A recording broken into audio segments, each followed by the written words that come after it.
My name's Josie Maxwell. I'm of Filipino, Chinese, Spanish background. I was actually, born in the Philippines in Baguio City, up north of the Philippines. Baguio City is actually known as a tourist spot. It's the capital city of the Philippines. So a lot of people, would be there during the summer months when it's really hot.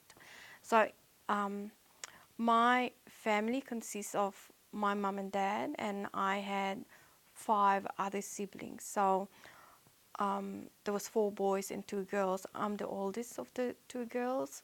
Um, so in my culture, I was greatly influenced by my mother, who was the primary carer in our family.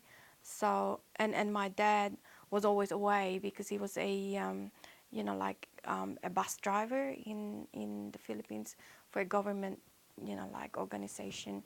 So a lot of the caring and nurturing and the child rearing practices I've learned from my mother. They're now both deceased.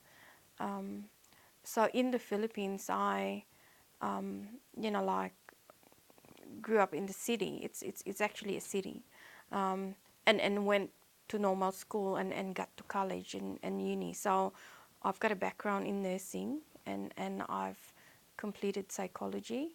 Um, so a lot of the influences that I got from our family because of their background of being Filipino and Chinese, a lot of that I carried and brought with me when I came to Australia. I migrated to Australia in 1980. My mother's sister, who was living in Melbourne for the last 10 years, came to visit one day, and then she asked me, with your qualifications, the Australian government needs nurses.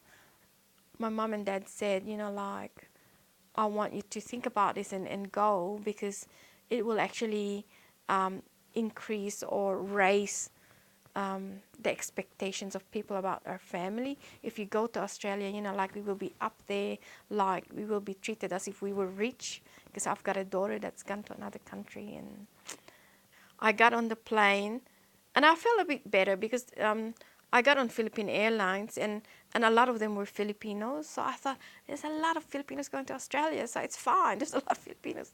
So I went on the plane, and when I got off the plane, and I thought, um, all these Australians look alike because they were all pale. And I thought they had yellow hair, like blonde hair. When I got off the plane, a lot of the people, that were helping me find my aunt, we're speaking with an Australian twang. And that was really, really difficult to understand. So I actually ended up staying 2 years in Melbourne, where I met my husband, Sam. And then I actually moved to Albury. My husband had a house in Seguna in Albury, and that area was being developed at the time by the Albury Wodonga Development Corporation. Um, and there were houses there and this is the area that my husband chose to build his house because he reckons it's a new area. Um, there wasn't a lot of houses at the time, and the area was really nice. There was a lot of trees around. There was a tennis court, there was shops, and there was a neighborhood house. Um, and obviously when I arrived and I got married with Sam, I was very lonely. I was away from my family. I really didn't know anyone. The people that I was linking with and networking was really my husband's family. Um, so, and sometimes, the accent, the Australian accent, even my husband, had difficulties understanding their English because I feel that, they were so fast in their talk. But the other thing that I did with my husband is really funny. He's got this warped sense of humor, Australian warped sense of humor. So when he tells a joke in front of other people, I will wait for him to laugh. And when he starts laughing, I'll start laughing, but I didn't really know what I was laughing at. So those were the sort of things. But I feel that my husband supported me in my first few years in Australia. Um, and in Seguna, the corporation actually had a social worker that was going around the houses and welcoming the families. Um, and one day she knocked on my door and introduced herself, and then she said, like, because I was talking to her about how lonely I was and I needed to link with someone, and because the houses next to me, they were being rented out by the corporation, so there wasn't a consistent friend, because those people moved away. Um, and like there are times when you thought, oh, I'm getting to know these people, I really like her, and then she's gone, like after a month or two. So this social worker then said, come and have lunch with us. We've got a group of women that have houses that are permanently staying around Seguna. So I went, and she was walking out the door, and she said, bring a plate, she says. So I said, okay. and that night I said to my husband, oh, I was invited at the neighborhood house by the social worker, and she said, bring a plate. And he said, oh, that would be good, like you'll meet other people. So I went to this lunch, like a few days later, and um, the social worker met me at the neighborhood house, and she said, did you bring your plate? And I said, yes, I did. So I brought out my plate, my knife, and my fork from my basket. And then I look at the others, and they had food in their plates. This social worker actually didn't explain that when you bring a plate, you put food in it. I stayed in Seguna for until 1986. And in that time that I was in Seguna, I actually went and accessed courses at Albury TAFE. I went to Charles Sturt Uni in Albury.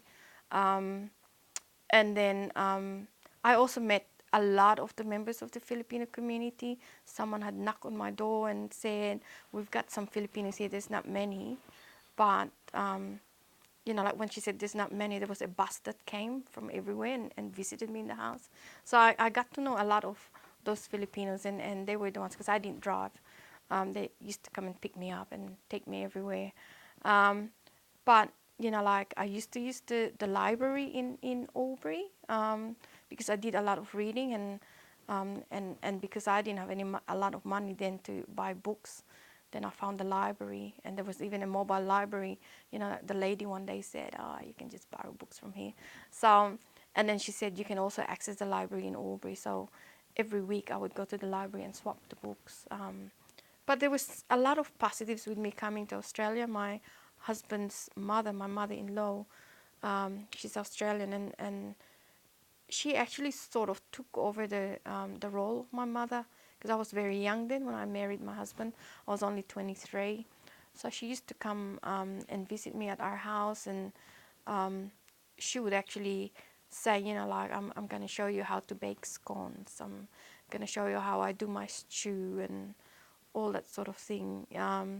And she used to pick me up to do the shopping, like to take me to the supermarkets and shop. Or she used to go to Arnold's, the fruit and veggie shop, and she used to take me there. And she would actually tell me, you use this veggie to cook this and this and that and what have you. And these are vegetables that I've never seen in my life.